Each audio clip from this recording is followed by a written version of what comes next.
And where do you start? Okay, so, well, There's a lot where of do I start psychology in behind terms? it.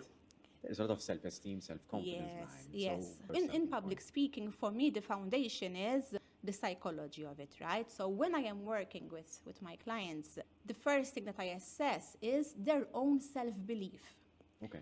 So I'm not going to come to you, Daniel, and tell you, okay, let's start working into refining the introduction, making it start with a bang or going for a powerful conclusion. That will come later. The very first part is actually me understanding how do you see yourself as a speaker.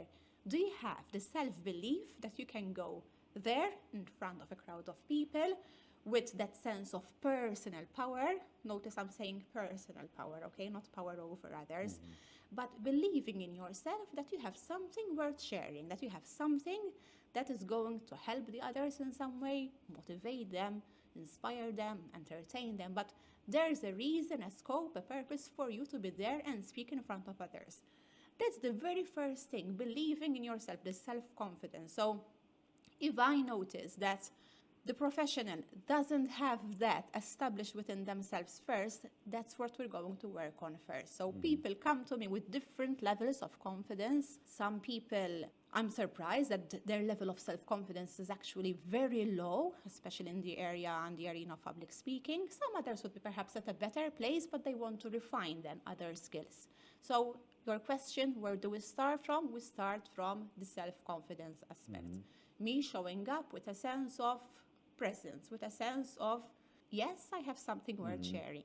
What is, if you can share perhaps an exercise that someone can do? Because I'm assuming that, correct me if I'm wrong, that the people who are being coached in this area need to do some exercise at home so that they can increase their self-confidence or their belief that they are able to speak in front of a crowd and that they have something worthwhile to share.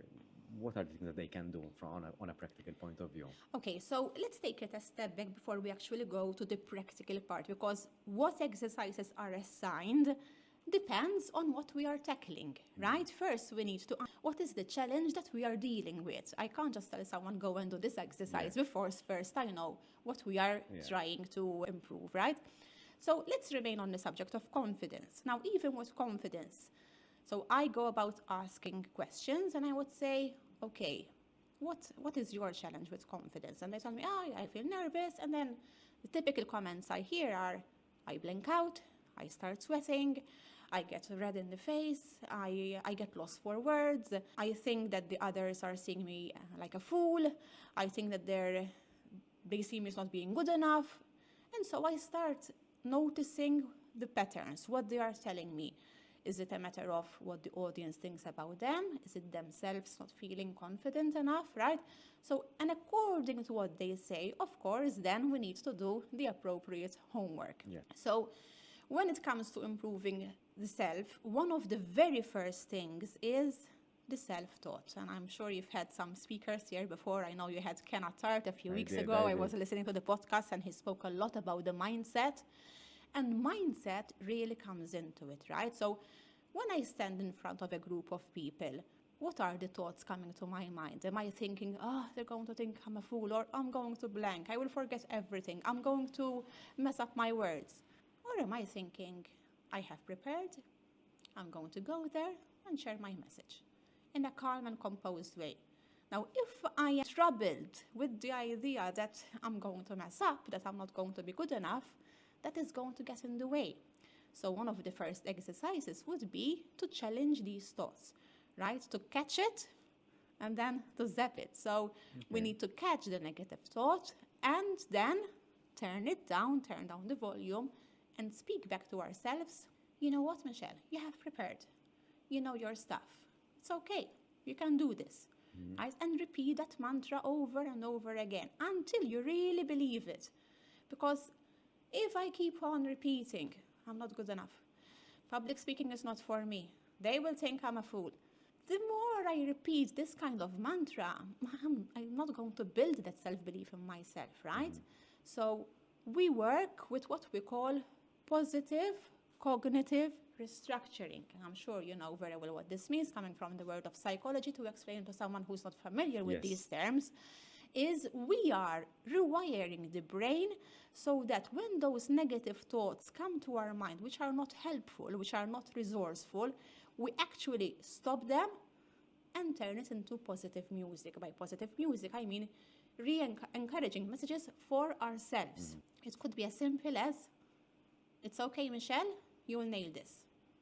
It's okay, you can do it. The shorter the mantra and the more you repeat it, the more you will believe it.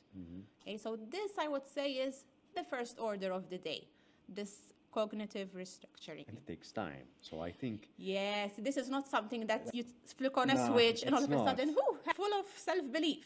Not Definitely at all. not. It takes time. In fact, this aspect, when we are working, as you know very well, on the psychological aspect, it takes far more time than perhaps taking on other techniques, yes. which can be learned in a few minutes. The brain is a bit of a nasty tool. It's a bit of a nasty organ because it throws curveballs left, right, and center. So, and it depends on your mood. Can depend on what you ate the night before or an hour before.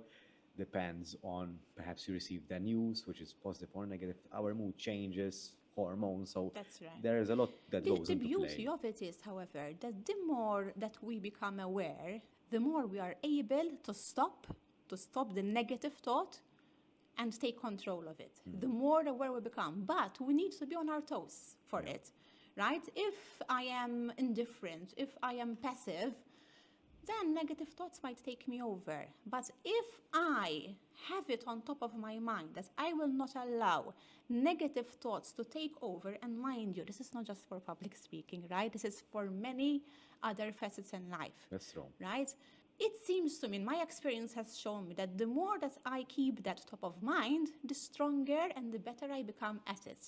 For me as well, because I do have my own practice as well, and sometimes you have to go in front of a client and you have to sell your products basically, and sometimes you have to sell your product to someone who either doesn't understand what they are buying or what they need, and sometimes you have to frame it in a way that it makes it appealing to them and showing them, hey, this is what you need and this is what I recommend because of my experience or my expertise in the field. To me, what's important for me is that I remain true to myself. So I'm not someone who is a very good liar or someone who can say something that I really don't believe in. So for me, honesty is key. So if I'm not 100% sure honest and true to myself, whether I'm fully giving what I'm saying value, or if I take a great deal of responsibility for it. So for me, when I'm preparing for something, being honest and authentic is very, very important. So let's take this podcast, for example.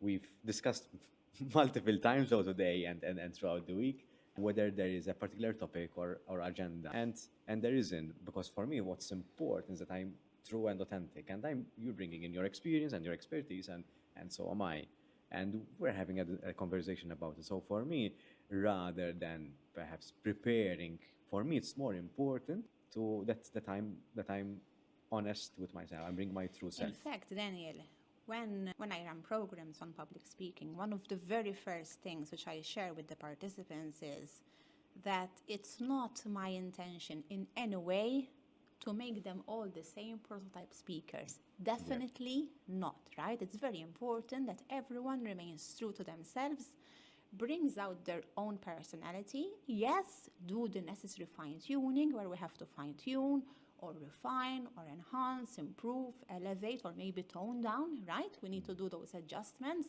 but always remaining true to ourselves. So if I have someone in front of me who by nature is a very serious person, and then I have someone else who by nature is always joking, I mean, of course they're going to bring different dimensions, right? So, and that's completely fine, because we don't want to see the same speaker. We